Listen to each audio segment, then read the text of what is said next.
Hello friends, मैं CA मोहित पुनेठा आप सबका स्वागत करता हूं आपके अपने चैनल टैक्स गपशप में। इनपुट टैक्स क्रेडिट एक बहुत बड़ा मुद्दा रहता है हर बिजनेस एंटिटी के लिए कि कौन सा इनपुट टैक्स क्रेडिट लेना है, कौन सा नहीं लेना। इसमें काफी अलग अलग केसेस जो हैं क्रिएट होते हैं, कई केसेस में हमें नहीं लेना। ठीक है ना।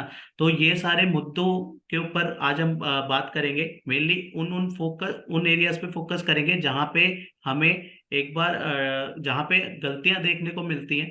तो इसी के साथ आज हमारे साथ मंतोष कुमार गुप्ता जी हैं जो कि प्रैक्टिसिंग चार्टर्ड अकाउंटेंट है।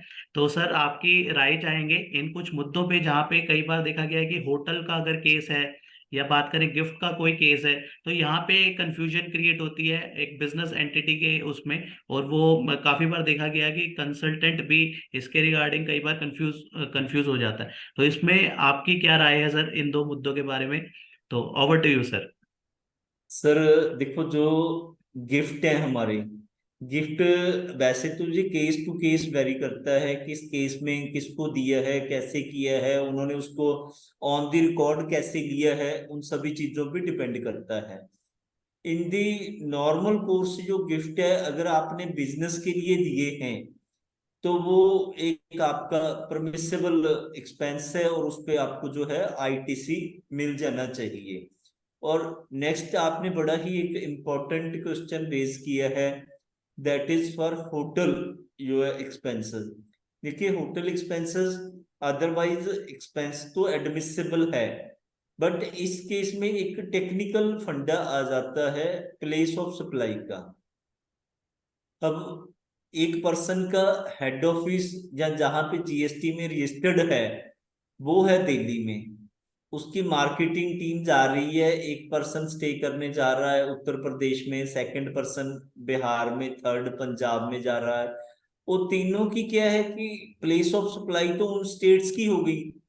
तो उस केस में उसको जो आईटीसी है वो एडमिसिबल नहीं होता। तो बहुत केसेस में क्या होता है कि जो आईटीसी है वो आपने जीएसटी नंबर तो दिया होता है, सभी को पर्टिकुलरली किया होता है भाई तूने जीएसटी नंबर जरूर मेंशन करना है कहीं से भी बिलिंग करवानी है। तो वो जीएसटी में आपके टूए में आ जाता है। अब टूए में आ जाता है तो सबका होता है यार, टूए में भी आ गया अब क्यों छोड़ना। बट आपने नहीं लेना, क्योंकि ये आपके लिए इसकी एलिजिबिलिटी नहीं बनती। होटल एक्सपेंसेस की आप तभी इसको ले सकते हैं अगर सपोज दिल्ली में ही आपका ऑफिस है, दिल्ली में ही आप रजिस्टर्ड हो और दिल्ली के किसी होटल में ही स्टे किया है। प्रैक्टिकली ऐसा होता नहीं है, दिल्ली अगर ऑफिस है तो दिल्ली होटल स्टे करने की तो जरूरत नहीं सही पड़ती। बात। तो मेनली क्या है, बाहर ही जाते हैं तो बाहर का आईटीसी इस केस में मिलता नहीं है, तो हमें इस केस में आईटीसी नहीं लेना चाहिए। टू ए में आया है आप उसको इनएडमिसिबल कर दीजिए, या शुरू में ना लीजिए, बेटर है इसको ना लीजिए, अदरवाइज नोटिस वगैरह आने की प्रोबेबिलिटी रहती है। अब जो डिपार्टमेंट की तरफ से जो उसकी आर्टिफिशियल इंटेलिजेंस जिसको एआई बोला जाता है वो काफी वास्ट हो गई है। ऐसी चीजें मतलब कुछ लोग के हैं वो बोलते हैं कि जी आप तो वैसे ही कह रहे हो सर कि हमें तो पिछले 6 सालों से ले रहे हैं, कभी कोई दिक्कत परेशानी नहीं आई। भाई पीछे 6 सालों से जो चीज नहीं आई, आज की डेट में एआई के थ्रू आपकी चीज पकड़ में आ गई, तो ये भी चांस बन सकते हैं वो ट्रेन पीछे 6 सालों से मतलब वो कुछ कर लें अपना हिसाब किताब जो भी वो करना है। इसलिए बेटर है कि आप इस चीज को बिल्कुल ना लें। अगर आप ज्यादा अलर्ट हैं, ला कंप्लाइंट हैं, तो आप पिछला भी रिवर्स करवा के अपना वहां पे डिपार्टमेंट में रिवर्स कर सकते हैं, फाइल कर सकते हैं कि ये आईटीसी ज्यादा लिया गया। वो ब्लंटरली आप कर सकते हैं। उससे क्या है कि आप अपना जो 101% फोकस है बिजनेस पे कर पाएंगे। आपको इनको जो छोटे मोटे टेक्निकलिटीज है उनमें नहीं उलझेंगे आप। कई बार क्या होता है ना, कुछ क्लाइंट तो अगर जो अवेयर होते हैं, कई तो वो उस पे इसमें नहीं देते, जीएसटी नंबर देते ही नहीं। कई बार क्या होता है वो हर एक में दे देते हैं।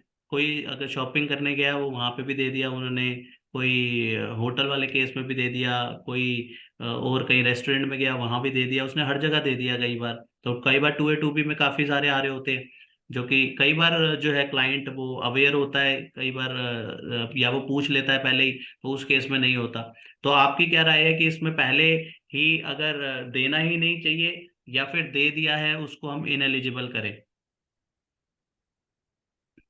सर दे दिया है, बढ़िया है। आपकी जो चीज है ऑन ट्रैक आ रही है, ऑन रिकॉर्ड आ रही है, वहां पे आप आने दीजिए, आप उसका क्रेडिट मत लीजिए। वो एक सभी के एक आपने दिमाग में चीज डाली हुई कि जहां भी जाते हो जी आप जीएसटी नंबर दे दीजिए, जीएसटी नंबर दे दीजिए। जीएसटी देने में कोई मतलब वो चीज नहीं है, ऑन दी रिकॉर्ड आ गया कि आपने ये सर्विसेज ली हैं, कल को आप सारी चीज देख सकते हो। डिपार्टमेंट की तरफ से भी टू वे आपका सारी चीज की मैचिंग रहेगी, ये चीज ऐसे है तो टू ए में है, 2 मिनट में आप टू ए टू बी में रिकॉन्साइल कर लोगे। बट आपने अपना रेस्ट्रेंट रखना है कि आपने उसका क्रेडिट नहीं लेना है। सही बात है सर। आपने बहुत अच्छे ये जो मेन मुद्दे रहते हैं जो कि कंफ्यूज करते हैं, आपने बहुत अच्छी क्लैरिटी दी इसमें। वैसे तो ये इनपुट टैक्स क्रेडिट पूरा ही एक जो पूरा चैप्टर कहें तो एक कहीं ना कहीं ये एक बहुत बड़ा मुद्दा जो है है। इवन 5-6 साल हमारे जीएसटी की जर्नी में इनपुट टैक्स क्रेडिट के ऊपर काफी ज्यादा जो है डिबेट भी रहती है। चाहे इसके सेक्शन 16 से लेकर सेक्शन 21 तक करें बात। सेक्शन 16 में होता है, उसमें जनरल सेक्शन 16(1) में वो एम्बिट को अपने बढ़ा देता है। वो कहता है कि पर्सन ले सकता है, सब बिजनेस होना चाहिए in the furtherance of business. Section 16(2) में कुछ कंडीशन डाल देता है वो, जहाँ पे वो सेक्शन 16(2) डबल ए भी इंसर्ट कर दिया, जहाँ पे 2B का कॉन्सेप्ट आ गया। उसके बाद वो 180 डेज वाला प्रोविजो आ जाता है। उसके बाद हमारा एक प्रोविजो अपना नेक्स्ट फाइनेंशियल ईयर की हम नवंबर मंथ तक ले सकते हैं, वो प्रोविजो आ जाता है। इसके अलावा फिर बात करें सेक्शन 17 की, उसमें पहले तो अपोर्शनमेंट की बात करता है सेक्शन 17(1) से लेकर 4 तक। सेक्शन 17(5) में जो ये सारे के सारे ब्लॉक क्रेडिट्स हैं जहाँ पे लेना ही नहीं है, और अगर सेम कैटेगरी कुछ उसमें भी एक्सेप्शंस है कि किस किस केस में हम ले सकते हैं। सेक्शन 17(5) वैसे ब्लॉक क्रेडिट की बात करता है, लेकिन उसमें भी एक्सेप्शंस है कि कई केस में जहाँ पे ले सकते हैं।